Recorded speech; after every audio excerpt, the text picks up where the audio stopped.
Mga ka-vloggers, welcome po sa aking channel. Sana'y magustuhan po ninyo ang video na ito. Paki-like, share, and subscribe na lang po mga ka-vloggers. Eto na naman po ang aking pinakabagong vlog. Hello mga ka-vloggers! Welcome po sa aking channel, ang Ferdy's Vlog. Mga ka-vloggers, ito, may babasahin na naman po akong comment. Nakapupulutan na naman ninyo ng aral, mga ka-vloggers, ha. Pinipili ko lahat yung mga interesting na matututunan ninyo, matututo kayo, mga ka-vloggers. Isa-isa, napakaraming to. So, unti-unti, kung may oras ako, gagawa ako ng vlog para sa inyo, para lalo pa kayong gumaling, mga ka-vloggers, ha. So, itong ating ka-vlogger, pangalan niya ay Joel Garcia. Yun. Nag-comment siya dito sa isang vlog ko na how to convert an electronic thermostat into a manual o mechanical. Yung dating electronic siguro yun, ginawa kong mechanical kung paano yung pagkakabit ng mga wirings. So, ito po, samahan nyo akong magbasa, mga ka-vloggers, ang comment ni Sir Joel Garcia. Yan po, mga ka-vloggers. Sir, tanong lang po. Nagpalit po kasi kami ng compressor at stock up na nga po. Stock up daw yung compressor nila. Nagpalit sila. Kaso hindi humihinto yung compressor. Kaya binalik namin sa gumawa. Ibig sabihin, hindi nag-automatic. Sabi niya, sira daw yung thermostat. Sirado yung thermostat, kaya hindi nag-automatic. Bago na yung compressor, bagong palit.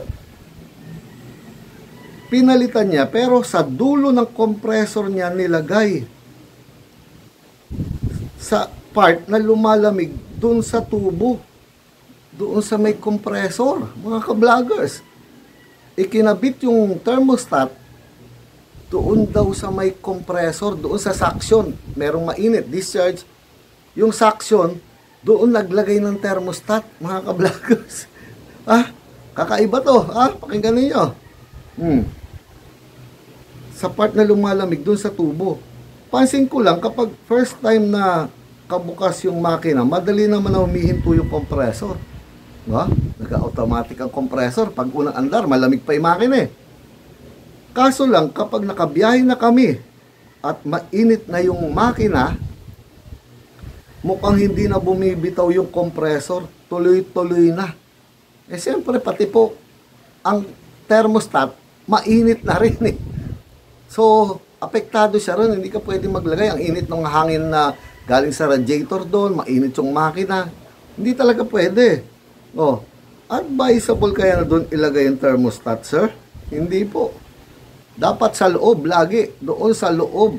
Doon sa may malapit sa may sa ilalim ng dashboard. Isusuksok yung thermostat doon sa may, kung kayang isuksok sa evaporator or doon sa nahanginan ng malamig na hangin. Hindi po sa makina, doon sa loob.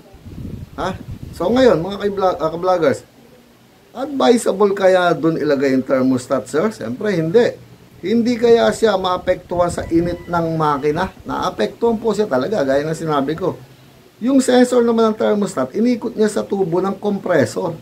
Inikot daw sa tubo ng compressor para makakuha ng lamig. At binalutan niya electrical tape at binalutan niya rin ng parang tape na may foam. Pinakabalot niya doon yung thermostat, yung sensor ng lamig. Tapos, binalutan niya ng tape, binalutan niya ng foam. Hindi nakakakuha siya ng lamig. Ang problema, pag mainit na, kasi yung thermostat na manual o mechanical, iinit na yung pinakayero nun, yung body niya, hindi na mag-automatic. Siyempre, wala na yung contact doon dahil may diaphragm po sa loob yun. So ito, may sagot po ako doon, mga ka-vloggers eh. Ito, meron pa siyang follow-up or kulang po sa adjust yung thermostat. Ayun, hindi po. Kulang daw sa adjust kaya ayaw nang mamatay pag mainit. Bakit pag malamig pa po yung makina namamatay? So hindi kulang. Hindi, ito po talaga yung sagot diyan, mga ka-vloggers. Sinagot ko po 'yon, no? Hindi po kailanman nilalagay sa suction tube ang thermostat. suction tube hindi po talaga doon inaano. Sa hangin, sa evaporator, kumukuha lang siya ng lamig. Sinesensor niya yung lamig para mag-automatic, mag-function. Lalo at sa may makina. Hindi ikinakabit sa suction dahil hindi may expansion valve yun. Kinukuha lang niya yung lamig na lumalabas sa evaporator. Kukunin niya yung lamig para kung anong mafe-feel niya doon sa lamig na yon, papatayin niya yung compressor. So, tuloy natin. Lalo at sa may makina, napakalaking ano po noon, mahirap magsalta, pero kalokohan po yon, maling-mali po yon.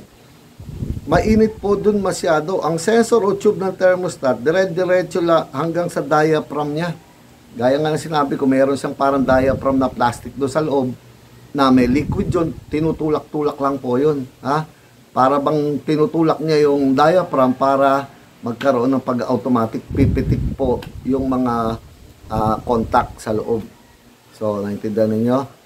Gagalaw po doon sa diaphragm, konektado hanggang doon sa mga mechanism sa loob para patayin po niya. Pero kung mainit yun, wala na lagi na lang talagang bukas yun. So, ito. Kaya, kapag mainit na, hindi na mag-off kasi mainit na din ang sensor sa loob. Yun. Kamote technician po yung gumawa. Sensya na po.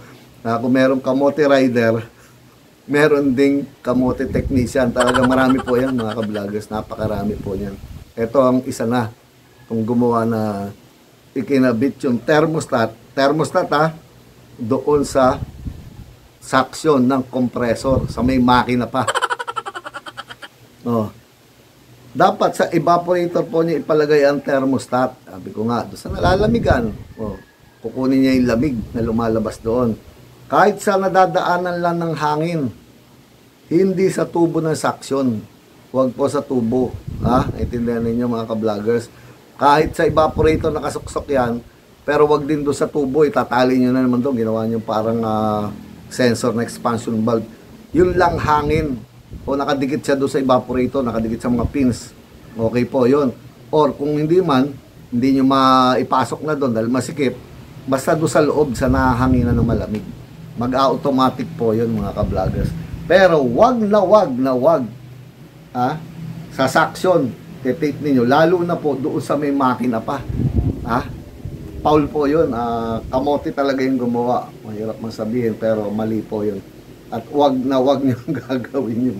Maling-mali po. Di ko alam kung anong libro yung napag-aralan ng ating kamote technician at bakit gano'n na naisip niya. Mali po yun. O mamaya kulang pa yung kanyang kaalaman sa paggawa ng aircon. Ginawa ko lang po topic to para malaman din po ninyo na hindi po pwede yun mga ka-vloggers. So sana may napulot na naman po kayo rito mga ka-vloggers. Ano pa po bang sasabihin ko? Eto na naman po ang pinakabagong edition ng aking vlog. Paalam po mga ka-vloggers, paalam po. Ingat po kayo lang. Salamat po.